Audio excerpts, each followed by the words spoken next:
Chris Gale, Abby de Villiers, Virat Kohli, Rahul Dravid, Anil Kumble, Jack Kallis, Shane Watson, Dale Steyn, Yuvraj Singh, Faf du Plessis, KL Rahul, Yuzvendra Chahal और फिर भी RCB को 18 साल लग गए पहली ट्रॉफी जीतने में।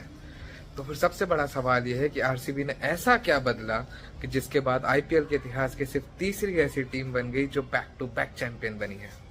सालों से ही आरसीबी की टीम स्टार्स से भरी रहती थी, लेकिन अक्सर 2-3 प्लेयर्स पर ही डिपेंड करती थी।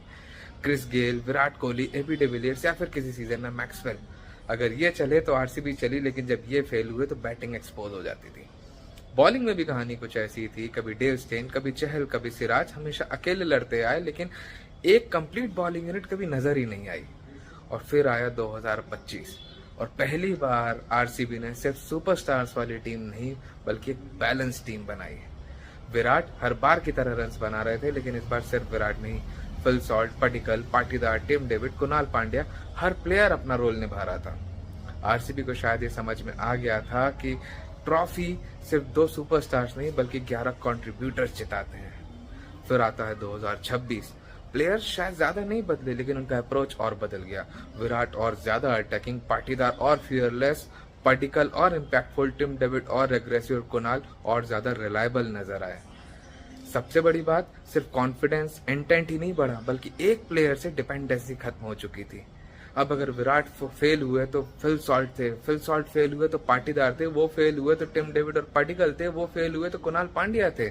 और फिर जब इंजरी की वजह से फिल सॉल्ट बाहर गए तो वेंकटेश अय्यर आए, और आते ही उन्हें जितने भी मैचेस मिले, फिर चाहे वो क्वालिफायर हो या फाइनल, उन्होंने वही इम्पैक्ट डाला जो एक चैंपियन टीम को चैंपियन प्लेयर से एक्सपेक्टेड होता है।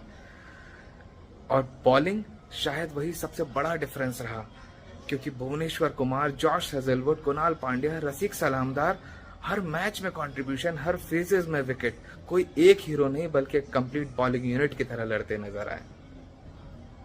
आरसीबी पहली बार सुपरस्टार ड्रिवन टीम नहीं, रोल ड्रिवन टीम बन चुकी थी।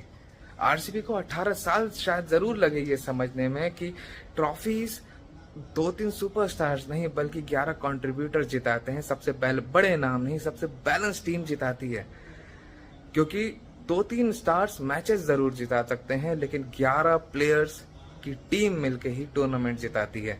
और जब यह बात आरसीबी को समझ में आई तो सिर्फ ट्रॉफी नहीं जीती बल्कि बैक टू बैक चैंपियन बनी है। और संभव है कि आईपीएल के इतिहास की पहली ऐसी टीम बने जो 3 बार बैक टू बैक ट्रॉफी जीते हैं।